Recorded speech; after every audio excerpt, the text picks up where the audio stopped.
नमस्कार. Times 9 news नेटवर्कमध्ये मी नौशाद मुलानी आपलं स्वागत करतो.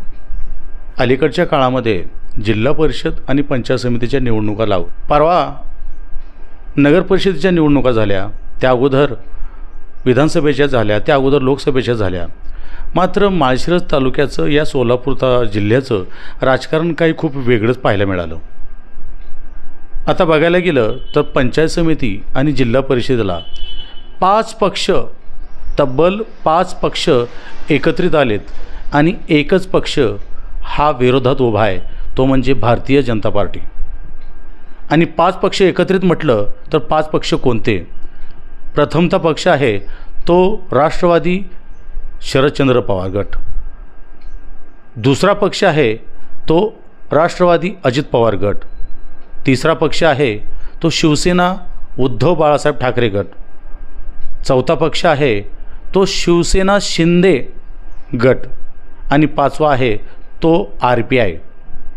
हे 5 पक्ष एकत्रित येऊन जिल्हा परिषद आणि पंचायत समितीला एकच उमेदवार देऊन भारतीय जनता पार्टीच्या उमेदवाराला आव्हान देत आहेत. याच अनुषंगाने या राजकीय विश्लेषण म्हणून खरं बघायला गेलं तर मान, खटाव, सोलापूर, सातारा या ठिकाणी सेवानिवृत्त असलेले पोलीस निरीक्षक शाहूराज गोवर्धन दळवी साहेब, जे की सेवानिवृत्त आहेत, ते आज आपल्याबरोबर आहेत. आपण खरं तर त्यांना विचारू, कारण पोलीस म्हटलं की त्यांना संपूर्ण जानकारी असते, राजकीय असेल सगळ्याच विषयाची माहिती असते. आपण त्यांनाच विचारणार आहोत नक्की माळशिरस तालुक्यातील जे राजकीय खेळी चालू आहेत हे नक्की काय आहेत, यातून सर्वसामान्य म्हणून आपणाला काय वाटतं. तर सर्वात प्रथम नमस्कार साहेब. नमस्कार. मी सेवानिवृत्त उपनिरीक्षक पोलीस उपनिरीक्षक शाहूराज गोवर्धन दळवी. आपण आता इथं आलात आणि मला बाईट देण्याची संधी दिली त्याबद्दल मी आभारी मानतो. आणि आता आपण जो प्रश्न विचारला आहे, खरोखरच हा एक अतिशय ज्वलंत प्रश्न आहे आणि खूप गांभीर्यपूर्वक हा विषय घेण्याजोगा आहे. कारण आता आपण 4-5 प्रश्न विचारले, त्यापैकी सुरुवात अशी आहे की मी एकतर 38 वर्ष सेवा केली, त्यापैकी 20 वर्ष राजकीय गोपनीय हालचालीचं टेबलच केलेलं आहे. त्यामुळं राजकीय हालचालीबाबत सभा, संप, हरताळ, मोर्चे, ताळेबंदी, इलेक्शन, सामाजिक संघटना वगैरे वगैरे सर्व ज्या काही हालचाली असतात, हिस्ट्री शीटर वगैरे, या विषयावर माझा गाढा अभ्यास आहे. आणि त्यातच मी जवळजवळ 20 वर्ष गोपनीय टेबल केलेलं आहे आणि त्यानंतर 18 वर्ष इतर क्राईम विभागाकडे काम केलेलं आहे. आता आपण सोलापूर जिल्ह्याच्या बाबतीत प्रथम विचारलेलं आहे. तर सोलापूर जिल्ह्याचा जर इतिहास पाहिला तर हा पूर्वीपासूनचा काँग्रेसचा बालेकिल्ला राहिलेला आहे. परंतु असं झालेलं आहे की ठराविक लोकांची घराणेशाही, ठराविक लोकांचेच परत निवडून येणं आणि लोकांना आश्वासन देत राहणं, असा प्रकार नेहमी चालू राहिला. आणि त्याच्यामुळं असं झालं की लोक परत तेच आश्वासन ऐकून कंटाळले. पण प्रत्यक्षात त्यांना अशी संधी कुठंच मिळाली नाही की आणि त्यांना जे काही त्यांच्या अपेक्षा होत्या त्या कुठंच पूर्ण झालेल्या नाहीत, असं एकंदरीत चित्र आहे. आणि त्याच्यातून मग हळूहळू जे राष्ट्रप्रेमी लोक आहेत किंवा ज्यांना पीडित आहेत, शेतकरी असो, कामगार वर्ग असो, नोकरदार असो, सर्वसामान्य नागरिक असो, कामगार जे आहेत ते सर्वजण किंवा इथले जे नागरिक आहेत जिल्ह्यातले किंवा या शहरात शहरी भागातले किंवा ग्रामीण भागातील, या लोकांना कुठल्याही सुविधा मिळाल्या नाहीत.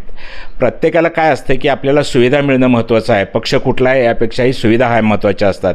आणि त्या सुविधा न मिळाल्यामुळं हळूहळू ह्या काँग्रेस राष्ट्रवादी यांचा जो बालेकिल्ला होता तो ढासळत गेला. आणि त्यातून एक पक्ष इतर शिवसेना असो किंवा भारतीय जनता पक्ष असो हे पुढे येत गेले. कारण ते काही स्वतःहून आले नाहीत, ते नाईलाजाने त्यांना ह्या गोष्टीत पडावं लागलेलं आहे. जोपर्यंत सर्व गोष्टी चांगल्या होत्या किंवा काम करत असतील तोपर्यंत ठीक होतं. परंतु नंतर त्यांच्याकडे दुर्लक्ष होत गेलं. शेतकऱ्याकडे असो, कामगाराकडे असो किंवा कामगार वर्गाकडे किंवा नागरिकाकडे असो, ज्या त्यांना मूलभूत सुविधा गरजेच्या असतात त्यासुद्धा जर वेळेवर नाही मिळाल्या तर साहजिक आहे लोकांचा आक्रोश येणं आणि सत्ताधारी पक्षाविरुद्ध किंवा हे घराणेशाहीविरुद्ध आवाज उठणं साहजिक आहे. त्यामुळं शिवसेना असो किंवा आता जे भारतीय जनता पक्ष आहे हे हळूहळू वाढत गेले. दरम्यानच्या काळात असं झालं होतं की भारतीय जनता पक्ष हा काही पूर्वीपासूनचा नव्हता. तो सुद्धा ज्यावेळेला काँग्रेसने वरच्यावर म्हणजे तुष्टीकरण वगैरे असे जे विषय आहेत ह्या विषयावर जास्त लक्ष घातल्यामुळं आणि दोन धर्मामध्ये, दोन समाजामध्ये वितुष्ट कसं निर्माण होईल आणि फोडा आणि जोडा ही जी ब्रिटिशांची नीती होती ही नेहमी त्यांनी काँग्रेसने अवलंबली. त्यातून कंटाळून काही लोक बाहेर पडले, त्यांचा जनसंघ, त्यानंतर भारतीय जनता पक्ष. आणि तो भारतीय जनता पक्ष ठराविक एक सुरुवातीला तर त्यांचे 2च खासदार होते, पण हळूहळू जे राष्ट्रप्रेमी लोक होते ते राष्ट्रप्रेमी लोक एक जोडत गेले आणि ते आज 200-300च्या पुढे गेलेले आहेत. 2 पासून 300 खासदार झाले आणि तोच परिणाम सर्वसामान्य म्हणजे तळागाळापर्यंत हा पसरला आणि त्याचं एक म्हणजे 2 खासदारापासूनचा आज तो एक वटवृक्ष तयार झाला आणि एक विचार तयार झाला. आणि हा विचार आहे म्हणजे कसं प्रथम राष्ट्र मानणारा हा विचार आहे आणि तीच RSSची सुद्धा तीच भावना आहे. आणि RSSचं आणि भारतीय जनता पक्ष यांचे विचार जे आहेत ते जवळजवळ सर्व जुळते आहेत, प्रथम राष्ट्र मानणारे आहेत. त्यातून हा विचार पुढे येत गेला. शहरी भागातले लोक थोडे सुशिक्षित असतात, त्यामुळे शहरी भागामध्ये हा जो विचार आहे तो शक्यतो जरा लवकर त्यांच्यावर त्याचा प्रभाव पडला. पण ग्रामीण भागातील लोक अशिक्षित असतात किंवा रोजगाराकडे त्यांचं लक्ष असतं, जास्त TV प्रसारमाध्यमं हे ते पाहत नाहीत आणि त्याच्यामुळे त्यांच्याकडे थोडंसं. आणि स्थानिक लोकांमध्ये असं असतं आहे की जे स्थानिक नेते असतात किंवा जे श्रीमंत वर्ग असतो, राजकारणी वर्ग असतो, त्यांचा एक त्यांच्यावर पगडा असतो, भीती असते आणि त्या दबावापोटी भीतीपोटी लोक थोडंसं BJPकडे उशिरा वळले. पण हळूहळू जे परिवर्तन होत आहे तो खूप चांगल्या पद्धतीनं होत आहे. आता ते हे झालं आपलं सर्वसामान्य म्हणजे संपूर्ण देशाचा आणि राज्याचा विषय झाला. आणि देशाच्या बाबतीत म्हणतं मोदीजींचं कार्य आहे हे सगळं जग जाणतं आहे. देश तर जाणतोच आहे, सगळं जग जाणतं आहे. परवाच अगदी म्हणजे सगळे अगोदर आपला पंतप्रधान कुठल्या कोपऱ्यात बसला हे कोणाला कळत नव्हतं, पण आता परिस्थिती अशी आहे की आपल्या पंतप्रधानाच्या भोवती सगळेजण जमा होतात. हा फरक खूप मोठा आहे. आपण कसं असतं आहे की आर्थिकदृष्ट्या जर देशाचे विभाग पाडले तर अविकसित, विकसनशील आणि विकसित असे 3 विभाग असतात. आर्थिकदृष्ट्या जर पाहिलं, अर्थदृष्ट्या पाहिलं तर. कारण अर्थशास्त्र सांगतं की जे अविकसित आहे ते विशेषतः आफ्रिकन देश, विकसनशील म्हणजे आपण आता ज्या स्टेजमध्ये आहोत, अविकसित होतो परंतु आता विकसित होत आलेलो आहे, आपण विकसनशील होत आलेलो आहे आणि आता विकसनशीलमधून आपण विकसित होण्याच्या मार्गावर आहोत. आपला देश काँग्रेसच्या काळामध्ये साधारण 11व्या-12व्या स्थानावर होता आर्थिकदृष्ट्या सोबतीच्या दृष्टीने आणि आज मोदीजींच्या काळात तो 3ऱ्या-4थ्या स्थानावर आलेला आहे. ही जी परिवर्तनाची लाट आहे किंवा ही जी क्रांती आहे, हा जो बदल आहे हा लोकांना अपेक्षित होता. जगाच्या पाठीवर आपला देश सोबत आला पाहिजे, आपल्या लोकांना सर्व नोकऱ्या मिळाल्या पाहिजे, संधी मिळाली पाहिजे, शेतकरी सुखी झाला पाहिजे आणि जागतिकदृष्ट्या व्यापार चांगल्या पद्धतीने चालला पाहिजे, ही सर्वसामान्यांची अपेक्षा असते आणि त्या हळूहळू पूर्ण होत आहेत. आणि त्याचाच आणि राजकीयदृष्ट्या इतर देशांनासुद्धा विशेषतः ब्रिक्स वगैरे जे आहेत यांना सगळ्यांना एकत्र आणणं, डॉलरचं जे अतिमहत्त्व होतं ते कमी करून थोडंसं आपल्या रुपयाचं महत्त्व वाढवणं, प्रत्येक देशाबरोबर त्या देशाच्या करन्सीसोबत आपलं करन्सी चालवणं, हे जे आहे एखाद्या विशेषतः अमेरिकेची जी हुकुमशाही आहे ह्याला कुठेतरी थोडासा पायबंद बसला पाहिजे आणि त्यांनी सांगेल तसं ऐकायचं. म्हणजे मांडलिकत्व आलं, ते मांडलिकत्व झुगारून मोदीजीने खूप चांगलं काम केलेलं आहे आणि त्याच्यामुळे लोकांना मोदीजी आवडतात. आणि अगदी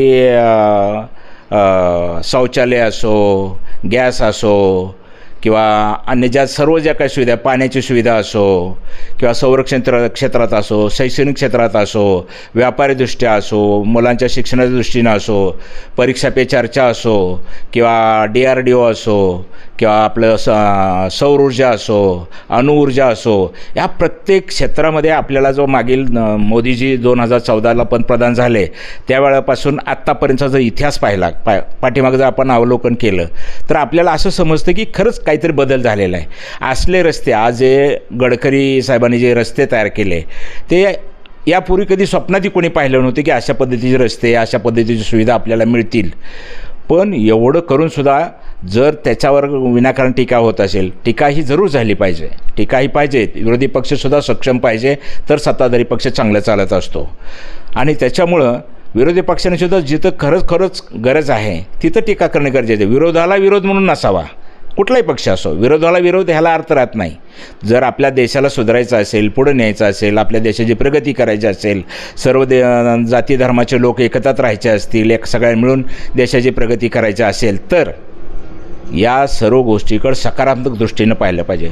सकारात्मक दृष्टी माणसाला म्हणजे पुढे घेऊन जाते आणि नकारात्मक दृष्टीनं किंवा केवळ विरोधाला विरोध जर होत राहिला तर कुठलाही म्हणजे देशाचं नुकसान होतं, सर्व समाजाचं नुकसान होतं, अप्रत्यक्ष देश हा पिछाडीला जातो.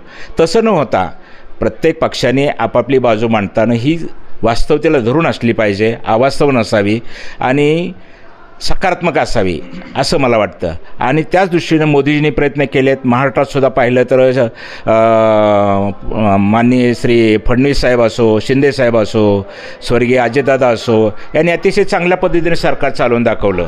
आणि चांगल्या पद्धतीने सरकार चालवून दाखवलं असल्यामुळं त्यांना जर कोणी विचारलं व तुम्ही असं घ्यायचं तर काय, याच्याबाबत तुमचं म्हणणं काय, त्याबाबत तुमचं म्हणणं काय, त्यावेळी ते सांगतात आम्हाला विकासाबाबत बोला. यांनी टीका काय केली, त्यांनी टीका काय केली, राऊतसाहेब काय म्हणतात याला अर्थ नाही आणि त्या गोष्टी आम्हाला मान्य नाहीत. मग सांगतात त्या आम्हाला फक्त विकास सांगा, काम कुठलंही सांगा. आणि दुसरं एक अतिशय महत्त्वाची गोष्ट अशी आहे की जर आपण भारतीय जनता पक्षाचा इतिहास पाहिला, केंद्रात असो किंवा राज्यात असो, ज्या मोदीजींनी आणि राज्यात फडणवीस साहेबांनी ज्या स्कीम आणल्या, ज्या योजना आणल्या, त्यात कुठं तर जात धर्म पंथ पाहिलं आहे का? असं एक तर उदाहरण आहे का?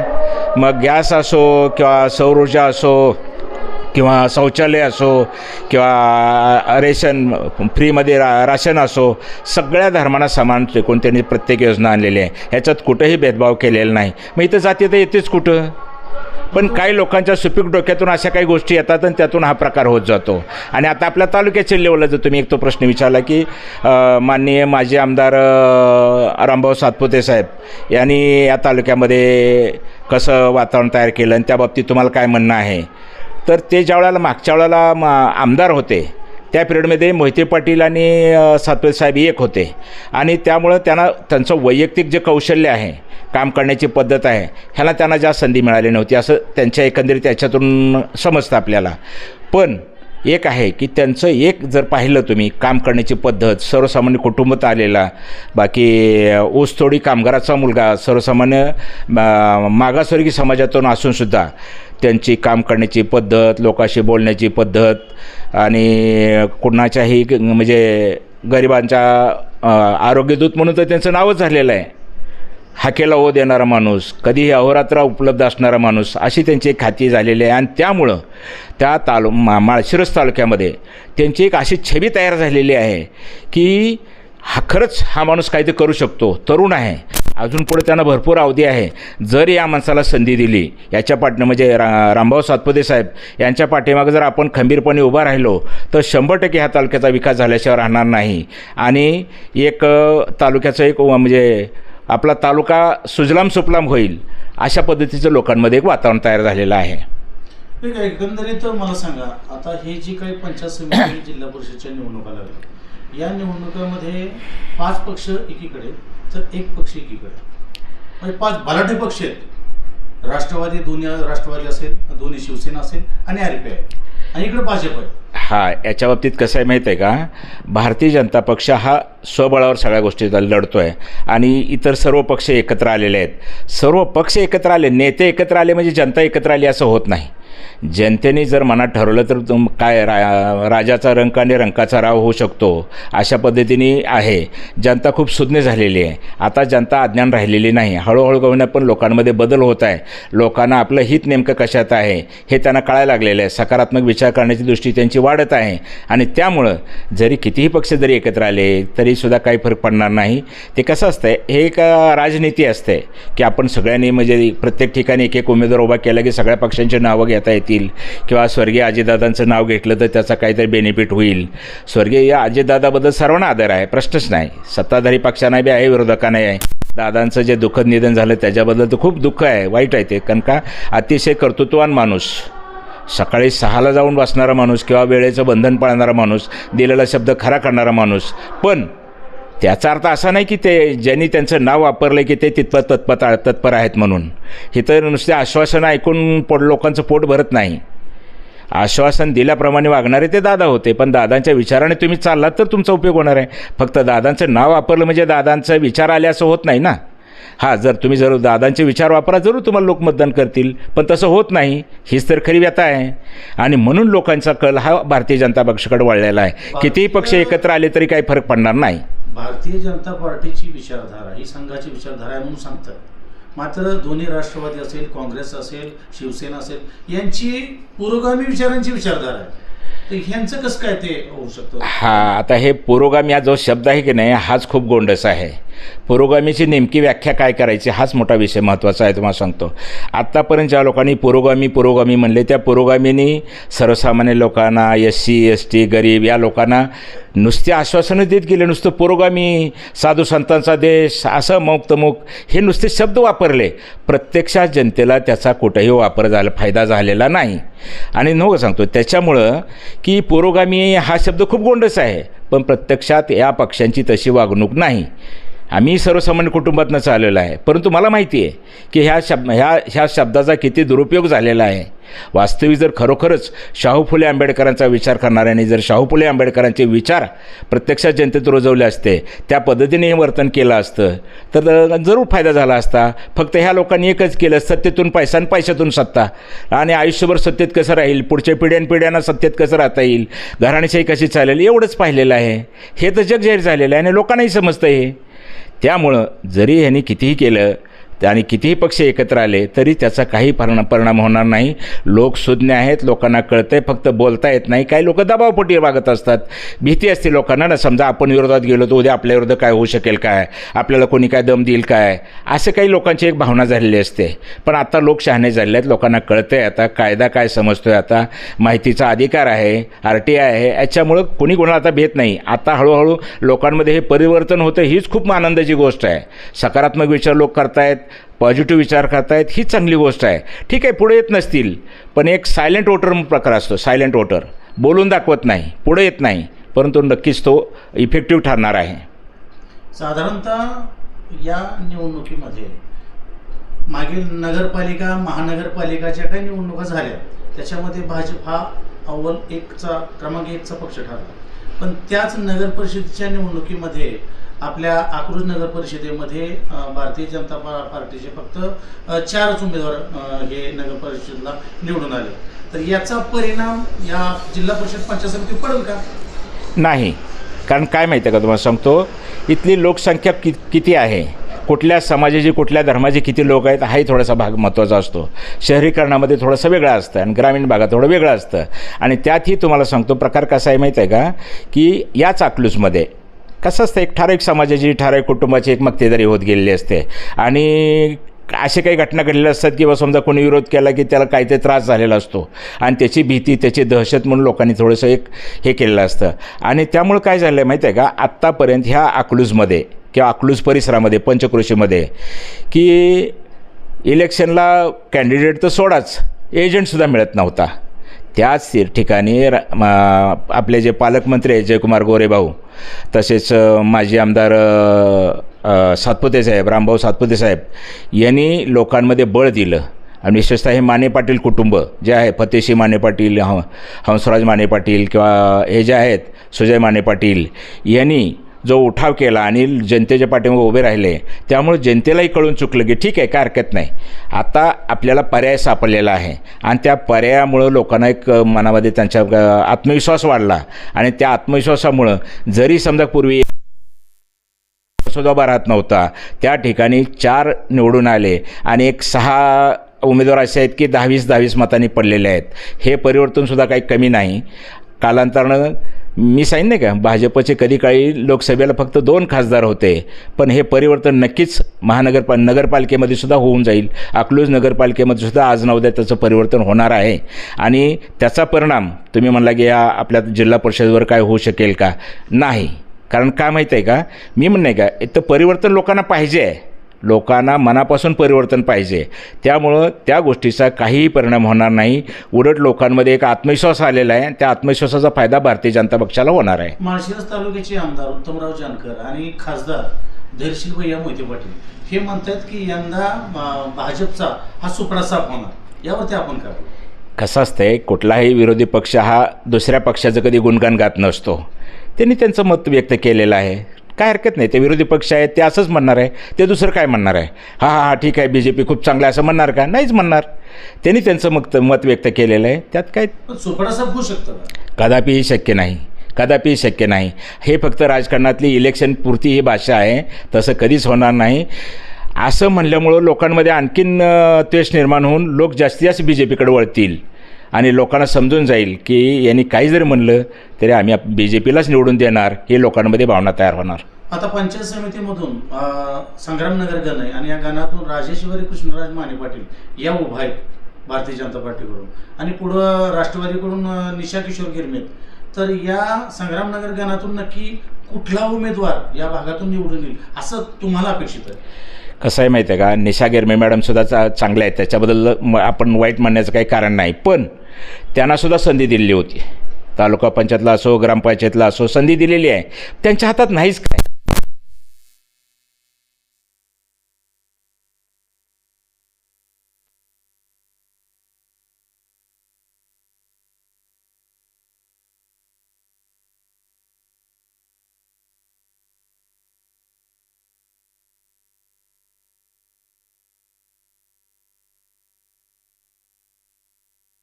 असल्यामुळे त्यांना ती संधी मिळालेली आहे. पण त्याच्यापेक्षाही महत्त्वाचं काय आहे, ते अतिशय चांगल्या पद्धतीने तळून तडफदार नेतृत्व म्हणून ह्या माने पाटील मॅडम ज्या आहेत, राजेश्वरी कृष्णराज माने पाटील ज्या आहेत, त्या त्यांचे जर विचार पाहिले, त्यांचे बाईट पाहिले तर समजून येतं की एवढ्या कमी वयातसुद्धा त्यांच्याकडं किती मॅच्युरिटी आहे, किती समंजसपणा आहे, किती समजदारपणा आहे. अर्थातच याचाच अर्थ असा आहे की कालांतराने त्या खूप मोठ्या पदावर जाऊ शकतात किंवा मोठं कार्य करू शकतात किंवा आपल्या तालुक्याचा, आपल्या गणाचा जो संग्रामनगर गण आहे त्या गणाचा 100% ते चांगल्या पद्धतीने विकास करू शकतील. आणि एक आहे, केंद्रात भारतीय जनता पक्षाचं आहे, राज्यात भारतीय जनता पक्षाचं आहे. त्यामुळं स्थानिक पातळीवर जर भारतीय जनता पक्षाला जर त्याचाच उमेदवार जर निवडून दिला तर नक्कीच आपल्या भागाचा विकास होऊ शकतो. जर कॉन्ट्राव्हर्सी असेल, तिथं एक पक्ष इथं एक पक्ष असेल तर आपल्या भागाचा विकास होऊ शकत नाही. लोकांना माहिती आहे, विचारांचे जर हे झालं बाबा अमुक एक काम करायचं आहे, परंतु ते जर म्हणजे जर विचारात फेर झाला तर काम होऊ शकत नाही. आणि एकच जर पक्ष इथं पण जर केंद्रापासून ते गल्लीबोळापर्यंत किंवा ग्रामपंचायतपर्यंत एकच जर पक्ष असेल तर नक्कीच त्याचा फायदा आपल्या लोकांना होऊ शकतो. हे लोकांनाही समजले. आता केंद्रामध्ये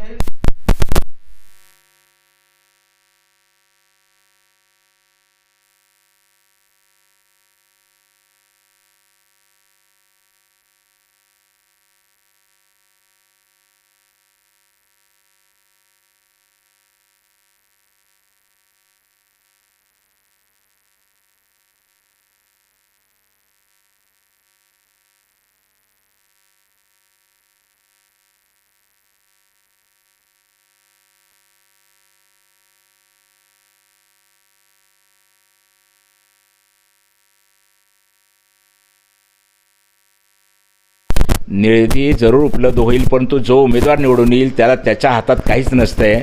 त्यांना प्रत्येक वेळा फाईल घेऊन दुसरीकडे जावं लागतं आहे आणि तिथून मंजुरी आल्यावरच, म्हणजे त्यांना वैयक्तिक काहीच नाही. आज तुम्हाला सांगतो, आता मी ह्या भागात बसलो आहे, इथला ग्रामपंचायत सदस्य कोण आहे माहीत नाही, सरपंच कधी फिरकत नाही, तालुका पंचायतचा सदस्य आत्तापर्यंत इकडे फिरकलेला नाही, जिल्हा परिषदेचा सदस्य आत्तापर्यंत इकडे कधीही फिरला नाही. मागे 5 वर्षात इथला जो जिल्हा परिषद सदस्य आहे, तालुका पंचायत सदस्य आहे किंवा सरपंच आहे किंवा ग्रामपंचायत सदस्य आहे, इकडं जराही फिरकलेलं नाही. या भागातल्या लोकांच्या अतिशय वाईट परिस्थिती आहे. तुम्हाला सांगतो, रस्ता खराब आहे, रस्ता नाही, गटार नाही, बाकी कचराकुंडी नाही, मुतारी नाही, कुठल्याच सुविधा नाही. तुम्हाला सांगतो, कळलं का, हायमास्टचा बल्ब नाही, काहीच नाही. तुम्हाला सांगतो. आणि त्यामुळं जर असं जर राहिलं तर मग लोकांना साहजिक आहे ना. आता आमच्या दारातून जो रस्ता जातो हा आत्तार तांबोळी सोसायटीपर्यंत जातो. इनामदार हॉस्पिटलपासून ते आत्तार तांबोळी सोसायटीपर्यंत जाण्याचा हा रस्ता आहे. इथून जो दररोज कितीतरी वाहनं जातात, कितीतरी लोक जातात. इथं हायस्कूल आहे, जयश्री मोहिते पाटील विद्यालय आहे, त्याला येणारी मुलं आहेत. पावसाळ्यात तर जरासुद्धा चालता येत नाही, मुलं रपारप पडतात इथं पावसात चिखलात आणि लोकांना तर वाहनं इथं सोडून जावी लागतात. पुढे जायला रस्ताच नाही, चिखल आहे सगळं, आमच्या दारात सगळा चिखल होतो. मग अशा अवस्थेत जर लोकांनी जगायचं म्हणलं, आता मी 2001ला इथं आलेलो आहे, 2001 पासून आज 2026 झालं, म्हणजे जवळजवळ 25 वर्ष झालं मी ह्या भागात राहतो. पण 25 वर्षात आहे तोच प्रकार, त्यात काहीही बदल नाही. एखादी पंचवार्षिक योजना निधी मिळाला नाही वगैरे आपण समजू शकतो, पण 5 पंचवार्षिक योजना होऊन सुद्धा जर इथं कुठलीही सुधारणा नसेल, रस्ता नसेल, डांबरीकरण नसेल, काँक्रिटीकरण नसेल, गटार नसेल, तुतारी नसेल, बल्ब नसेल, कुठल्याही इतर सुविधा नसतील, तर मला सांगा प्रत्येकाला चिड येणं साहजिक आहे. आम्हाला काही जीव आहे का नाही? इथं नागरिक राहतात का नाही? काय हे दगड आहे ते निर्जीव आहेत काही लोक? मग आपल्याकडे जर एवढं जर कोणी दुर्लक्ष करत असेल आणि नुसतं जर ग्रही धरत असेल तर साहजिक आहे लोकांचं भावना उपळून येणं आणि लोकांचा विरोध होणं साहजिक आहे. मी या लोकांचं एक प्रतिनिधित्व म्हणून बोलतो आहे. लोकांची हीच भावना आहे. यावर आता तांबा सोसायटीमध्ये सुद्धा तिथून सगळे किंवा ह्या भागातले सगळे सयाजीराजेनगर म्हणून आमचा हा भाग आहे, 65 बांगला म्हणून एरिया आहे, सगळे अतिशय ह्या गोष्टीला पूर्ण वैतागलेले आहेत. आणि आम्ही कुणाच्या कानावर घातले नाही असा प्रकार नाही. आम्ही या गोष्टी नेत्यांच्या कानावर घातलेल्या आहेत, ग्रामपंचायतीच्या कानावर घातलेल्या आहेत, सरपंचाच्या कानावर घातलेल्या आहेत. कोणीही ह्याचा कधीही विचार केलेला नाही. याचा अर्थ ते फक्त आपल्याला गृहीत धरतात, हे कुठे जात आहेत असं त्यांची एक भावना झाली आहे. आणि हीच भावना नेमकी त्यांना नडणार आहे. इथंच काय संपूर्ण तालुक्यात त्यांना हेच नडणार आहे. हे फक्त गृहीत धरतात, हे काय होत नाही, आपणच आहे. ही जी भावना आहे ना, एक दिवस हे नडणार आहे 100%. म्हणजे 20-25 वर्षाच्या कालखंडामध्ये या प्रस्थापितांनी, या मोहिते पाटलांनी या गावाचा किंवा या नगरचा कायापलट केला नाही किंवा कुठली सुखसुविधा दिली नाही असं तुमचं म्हणणं? 100% बरोबर आहे. तेच म्हणायचं आहे आम्हाला. काय आम्हाला व्यक्तिद्वेष नाही, व्यक्ती खूप चांगले आहेत, परंतु त्यांनी विकास काहीच केला नाही. हा फक्त आमचा प्रश्न आहे. कुणाला व्यक्तिद्वेष ठेवायचा, कुणाला वैयक्तिक विरोध करायचा हा विषय नाही. रामभाऊ गेल्या 25 वर्षाला इथं आमदार होते, आता माझे आमदार आहेत. त्यांनी या नगरसाठी किंवा या संगमनगर भागासाठी काय सुखसुविधा नाही? हां, आता एक तुम्हाला सांगतो, ज्यावेळेला आम्ही त्यांच्याकडे ज्यावेळेला गेलो तेव्हा म्हणले, राव तुमच्याबद्दल कोणी काय बोललंच नाही आतापर्यंत आम्हाला, याबद्दल तुमच्या भागातला विकास झाला नाही का, तुमच्या या गरजा आहेत त्याबद्दल त्यांनी खरं तर आम्हाला सांगायला पाहिजे होतं. कारण का ग्रामपंचायतनी आपल्या जे म्हणजे ज्या रिक्वायरमेंट आहेत ह्या तालुका पंचायतला कळलं पाहिजे, तालुका पंचायत जिल्हा परिषदला किंवा आमदारपर्यंत ह्या गोष्टी जाणं गरजेचं होतं. ते गेलेच नव्हते. कारण आम्ही स्वतः त्यांच्याशी बोललो ना, काय राव तुम्ही मागच्या वेळेला 5 वर्ष होता पण तुम्ही काय केलं नाही.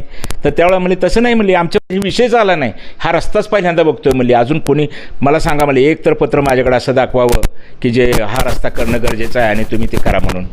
आत्ता तुम्ही दाखवताय त्यावेळेला, कारण का त्यांना आम्ही रस्ता आणून दाखवला, डोळ्यात पाणी आलं त्या माणसाच्या. किती तुम्ही सहन करता, कारण त्यावेळेला चिखल होता सगळा. ते ज्यावेळेला इकडं आले त्यावेळेला त्या चिखलातनं ती पॅन्ट असे वर धरतच आले. का त्यांना आम्ही दाखवतानाच असं दाखवलं की ही अशी परिस्थिती आहे, आम्ही माणसं नाही का, आमच्याकडं का दुर्लक्ष. तर त्यावेळेला काय केलं, लगेच 10 लाखाचा निधी मंजूर केला त्यांनी. ग्रामविकास मंत्री आपले जे जयाभाऊ आहेत, जयाभाऊनं सांगून 10 लाखाचा निधीसुद्धा मंजूर करून घेतला. पण परत नगरपालिका लागली, त्याच्यानंतर पहिल्यांदा नगरपालिका, नंतर महानगरपालिका आणि आत्ता जिल्हा परिषदच्या आचारसंहिता लागली. त्यामुळे त्यांना उद्घाटनसुद्धा करता आलेलं नाही किंवा येता आलं नाही. पण 10 लाखाचा निधी मात्र त्यांनी मंजूर केला. त्याचं पत्रसुद्धा दाखवलं त्यांनी आम्हाला. रस्ता गटर सुखसुविधेसाठी 10 लाख रुपये म्हणजे सुरुवात केली. तेवढा 10 लाखातच होईल असं नाही.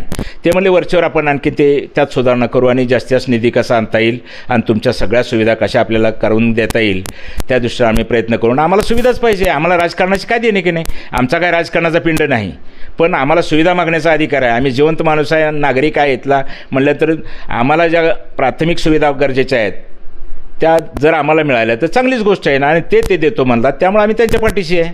संग्रामनगरमधील एक सामान्य नागरिक, एक मतदार म्हणून काय वाटतं, या भागातून पंचायत समितीला कुठचा उमेदवार हा निवडून यावा असं वाटतं एक मनापासून? जिल्हा परिषदला कचरे मॅडम आणि तालुका पंचायतला माने मॅडम ह्याच निवडून यावा असं आम्हाला वाटतं. बरं, या आता एक शेवटचा प्रश्न, आमच्या टाइम्स नाईन मराठीच्या न्यूजच्या माध्यमातून या गणातील ग्रामस्थांना किंवा नागरिकांना आपण काय आवाहन करू इच्छिता? मी सर्वसामान्य जनतेला आपल्या भागातल्या किंवा संपूर्ण जिल्हा परिषद गट आणि तालुका पंचायत गट आणि तालुक्यातील लोकांना अगदी नम्रपूर्वक विनंती करतो की आपल्यात काय बदल घडवून आणायचा असेल तर आपण नक्कीच भारतीय जनता पक्षाला सर्वांनी मतदान करावं आणि अगदी भरघोस मतानं निवडून द्यावं. आणि आपल्या ज्या रिक्वायरमेंट आहेत, आपल्या ज्या गरजा आहेत, आपल्या ज्या मागण्या आहेत त्या पूर्ण करण्यासाठी त्यांना संधी द्यावी आणि भारतीय जनता पक्षाला चांगल्या मताने निवडून द्यावं एवढीच मी सर्वांना विनंती करेन. तर हे होते पोलीस उपनिरीक्षक जे सेवानिवृत्त आहेत, शाहूराज गोवर्धन दळवी साहेब यांनी अत्यंत अचूक अशी विश्लेषण, म्हणजे सोलापूर जिल्ह्यातील राजकारण असेल, महाराष्ट्र राज्यातील राजकारण असेल अथवा देशातील राजकारण असेल, भाजप किती सक्षम आहेत हे त्यांनी दिलखुलासपणे आपल्या सर्व न्यूज चॅनलच्या या प्रेक्षकांना त्यांनी सांगितलेलं आहे, दाखवून दिलेलं आहे. येत्या 7 तारखेला जिल्हा परिषद आणि पंचायत समितीच्या निवडणुका आहेत.